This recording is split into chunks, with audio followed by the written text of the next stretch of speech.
Sekarang kata-kata penutup dari Rocky Gerung. Kalau penutup masih bisa dibantah nggak? Ya, Kalau boleh nggak apa-apa. Oke, saya cari cara yang bijak. Pidato Ibu Mega kemarin itu dramatis. Nilainya A.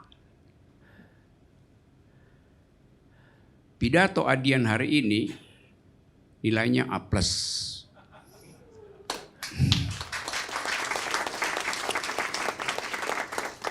A untuk retorika,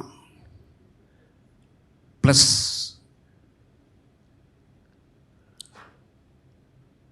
untuk sugesti. Dia kasih sugesti supaya 2024 itu harus diterima sebagai siklus normal dalam politik. Itu adalah Bang, maaf bang, tafsir lagi bang. Kenapa abang tidak tanya langsung sama aku? Kita cuma berjarak 2 orang, kenapa harus ditafsirkan? Tanya saja sama aku, apakah aku mengatakan itu untuk seperti yang abang katakan? Saya ganti cara saya bicara. Sekarang saya mau analisis gesturnya Adian. Nggak boleh. Tunggu. Begini loh bang. Ada banyak kesempatan kita untuk tanya saja langsung, maksud gesturmu apa? Oke, maksud pernyataanmu apa? Tapi kita tidak mau mencari kebenaran. Kita suka berretorika dalam tafsir demi tafsir. Lalu kemudian rakyat mendengar di sana dan menjadi panas. Sementara kita keluar dari sini bersalaman. Tidak sehat dong. Tidak sehat. Tanya, maksud gesturmu apa Adian? Pernyataanmu apakah 2024 itu mau kau jadikan sebagai sebuah siklus yang harus diterima? Tidak. Saya ingin menyampaikan itu kesepakatan kita 2024. Bukan keinginan Adian. Lalu kemudian kenapa kita sederhanakan seolah-olah itu Adian inginkan. Saya izin ke toilet ya. Boleh nggak saya izin bagaimana? ke toilet 1 menit loh. Boleh. Dia lebih lancar bicara. Ya, Boleh nggak. Oke, kalau begitu saya lanjutkan. Kenapa tidak diizinkan? Soalnya sudah kebetulannya tidak demokratis. nggak demokratis. Nggak demokratis. Oh ya.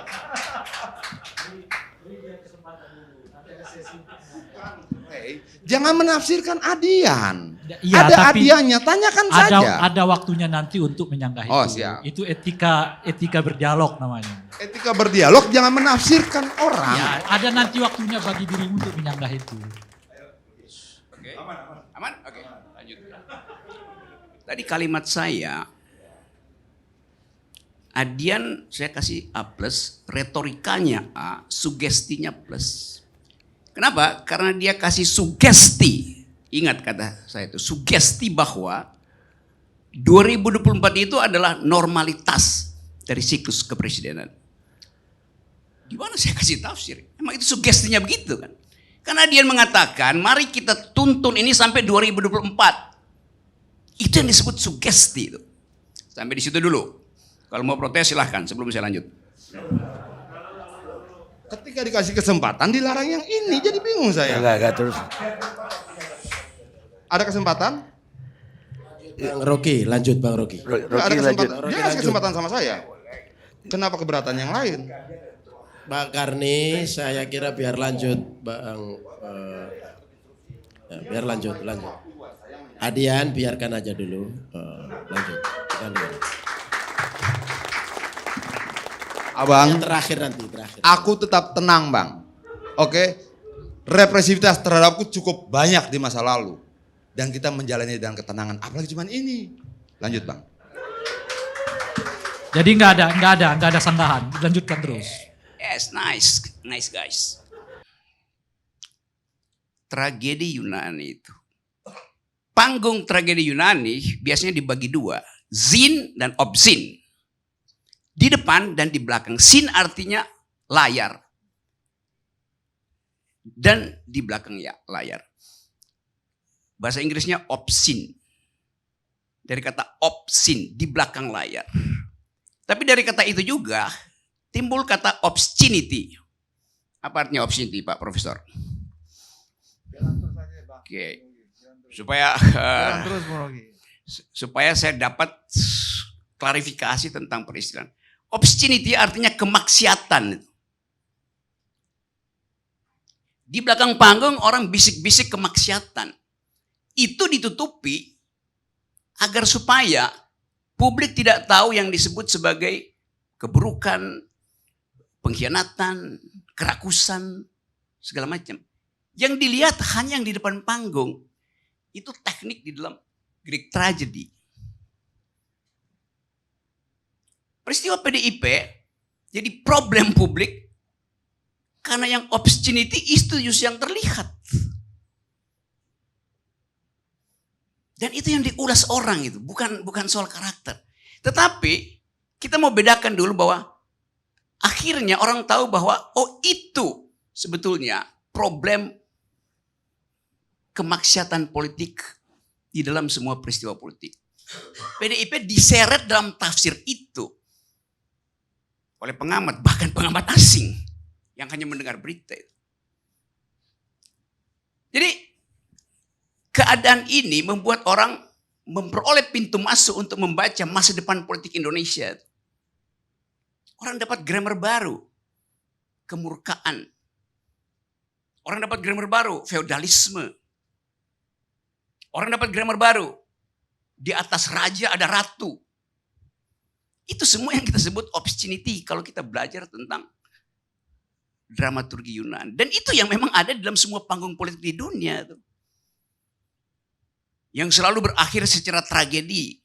Karena ada pengkhianatan itu.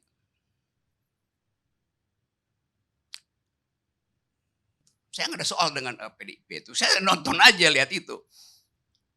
Tetapi di belakang Greek tragedy itu, atau sebut aja PDIP tragedy,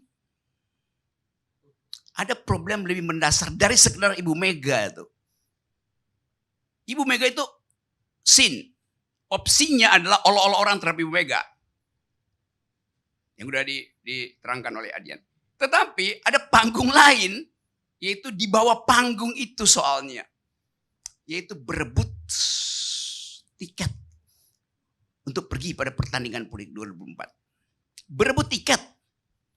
Kenapa harus berebut tiket? Karena dipasang barrier to entry untuk nonton drama yang kita sebut presidential threshold. Kedunguannya di situ.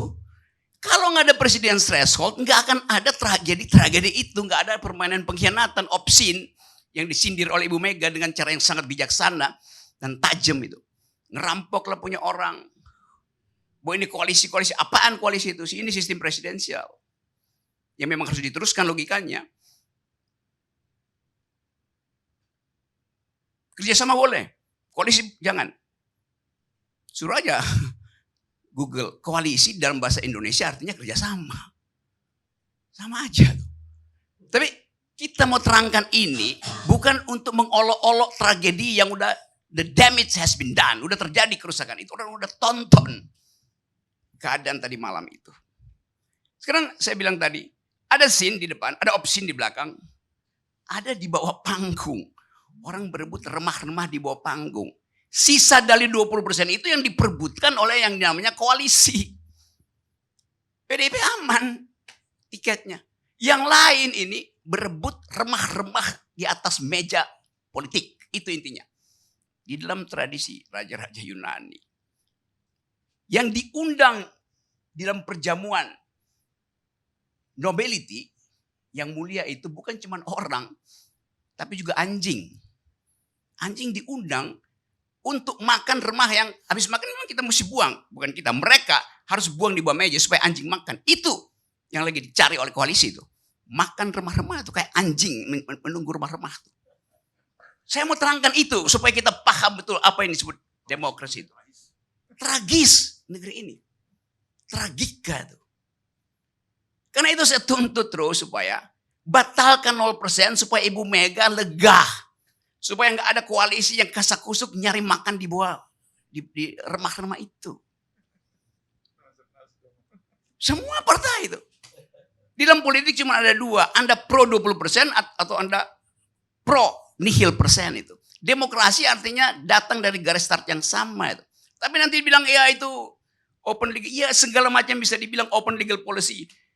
Nanti partai-partai fundamental ikut kalau 20%. Bukan itu. Kalau kita bilang demokrasi, garis lurus demokrasi adalah 0. 20% apa? 20% itu adalah nama peternakan oligarki itu. Jadi silakan. Kalau Anda nggak mau 0%, jadilah ternak oligarki.